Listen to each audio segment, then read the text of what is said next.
Greenland, a vast Arctic island, ice-covered for much of the year, home to about 60,000 people and a self-governing territory within the Kingdom of Denmark.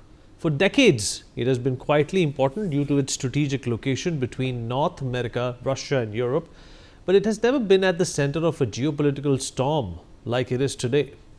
In early 2026, US President Donald Trump reignited a global debate with bold statements about Greenland's future, sending shockwaves through NATO, igniting European unity and forcing the world to re-examine Arctic geopolitics. Let's unpack what Trump wanted, what he's actually getting, and Europe's response, the role of rare earth minerals, military implications, and what it all means for global power. Hello and welcome to another episode of Deep Dive brought to you by NewsX. My name is Vineet Malhotra and today we will be unpacking all the details that have recently been coming to light. Well, at the World Economic Forum in Davos, Switzerland, Trump made headlines by again pushing for US influence and potentially control over Greenland. He argued that Greenland is vital for US national security and for countering influence from Russia and China. He portrayed the island as undefended and strategically critical, even claiming that the United States saved Greenland during World War II and later gave it to Denmark. He explicitly said he would not use military force, marking a shift from earlier rhetoric, but signaled that the United States could pursue agreement through negotiations. Trump linked Greenland's security to NATO's strength and highlighted the island's proximity to Russia and China as justification for enhanced US involvement.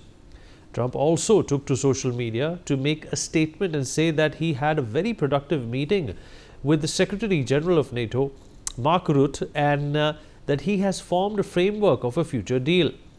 He also stated that he would not be imposing tariffs that were initially scheduled to go into effect on the 1st of February.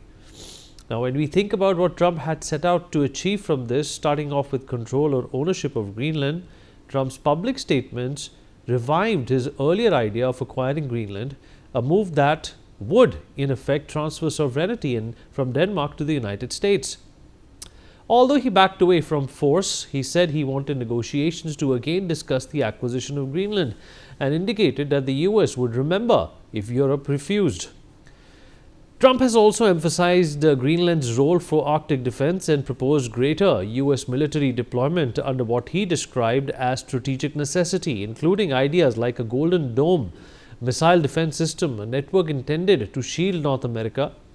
The United States already operates the P2Fix space base in northern Greenland, but Trump aimed to significantly expand American military influence. While Trump publicly denied that rare earth elements were the motivation, insisting Greenland was about security, not resources, analysts point to the island's vast deposits of rare earth minerals like cobalt, lithium, graphite, and potentially uranium. Control over these resources would be geopolitically valuable. Rare earths are crucial for high-tech manufacturing, advanced weaponry, and renewable energy supply chains, sectors where China currently dominates. To pressure Denmark and other NATO allies, Trump threatened tariffs, announcing plans to impose a 10% tariff on imports from Denmark and 7 other European countries if no Greenland deal was reached. Well, this created alarm in Brussels and London. The European Parliament even suspended progress on a US-EU trade deal in protest. As Donald Trump pushed his Greenland pitch, Europe drew a firm red line. Denmark made it clear that Greenland is not for sale and that its sovereignty is non-negotiable. NATO also moved to shut down speculation, with Secretary General Mark Rutte stating that Greenland's political status was never part of talks with Trump and that discussions focused only on security cooperation within the alliance. Europe backed its words with action. Several NATO members conducted Arctic military exercises, including Operation Arctic Endurance, signaling that Greenland's defense is a collective responsibility and that any challenge to its territorial integrity would face a united response. From Greenland itself, the reaction was equally strong. Local leaders and residents expressed skepticism and opposition, insisting that Greenland's future cannot be decided without Greenlanders at the table. While some acknowledge potential economic opportunities, many fear growing pressure from external powers and stress their right to self-determination. At the World Economic Forum in Davos, Trump announced what he called a framework of future deal with NATO related to Greenland and, crucially, dropped his threat of tariffs against European allies. While the announcement reduced immediate friction, the details remain vague. What is clear is that there will be no transfer of sovereignty. Greenland remains under Danish control. The framework may allow increased US military cooperation in the Arctic through NATO, and discussions could continue on broader US access to infrastructure and resources, but only through negotiated agreements. So what does Trump end up with is the big question. Not ownership. Greenland is not being bought, and its status within the Danish realm remains firmly backed by NATO allies. However, the US may gain greater influence in Arctic security planning through NATO and bilateral cooperation, strengthening its strategic posture in the region. Trump has also secured a strategic foothold without using force, stepping back from both military threats and tariff escalation while keeping Greenland on the global agenda. As for rare earth minerals, access remains uncertain.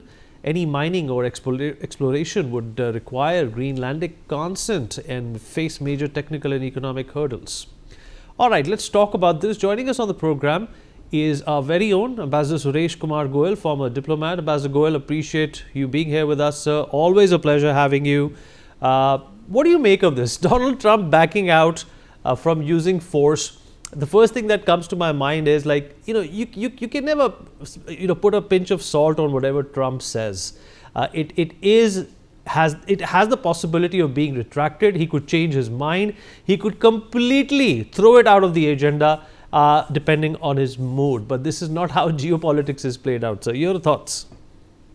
Vineet, I had, even on your channel, discussing Greenland, I had always maintained that what Trump probably wants is not ownership of the island, not ownership of Greenland, but there is a greater, there's a desire to put in greater extent of the American security infrastructure on the island.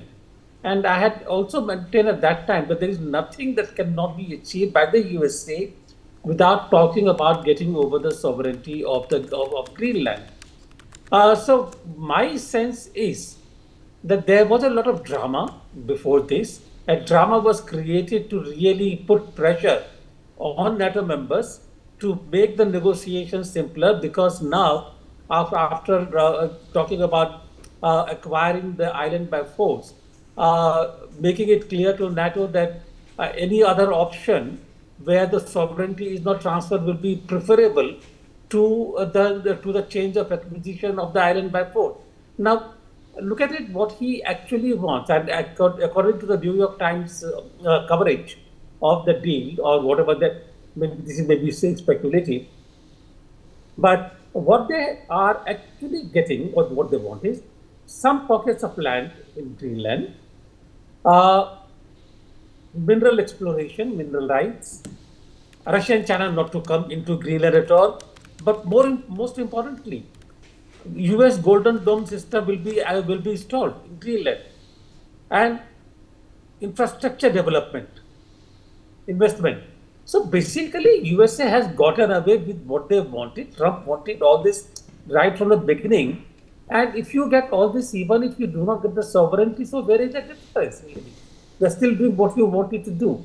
So my sense is that ultimately USA is getting away with what they wanted. In sovereignty may remain with Denmark for the name of it, but there will be a greater control in the affairs of Greenland from the USA, both in terms of economy, investment, and security. So that is essentially where we stand, and that is what I think USA wanted, and well, that ends well finally. You're absolutely right, sir, as always. Thank you so much for being here. Really appreciate you taking out the time. We take a short break now. We'll be back.